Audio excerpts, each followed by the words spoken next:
নমস্কার বিশ্ববাসী বন্ধুগণ, আমি বনানী রয়। আমার চ্যানেলটির নাম ইয়াশোদা চ্যানেল বাই বনানী রয়। আমি একটি রবীন্দ্রসঙ্গীত পরিবেশন করছি। ভালো লাগলে আমার চ্যানেলটিকে সাবস্ক্রাইব করবেন, লাইক কমেন্ট ও শেয়ার করতে ভুল করবেন না।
বাজিয়ে বাঁশি গান গেয়েছি বনের তলায়, মোরা ভোরের বেলা ফুল তুলেছি দুলেছি দোলায়।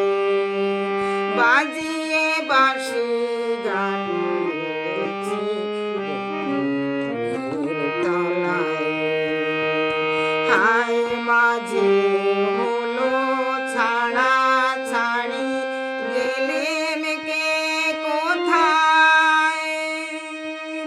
আবার দেখা যদি হলো সখা প্রাণীর মাঝে, আবার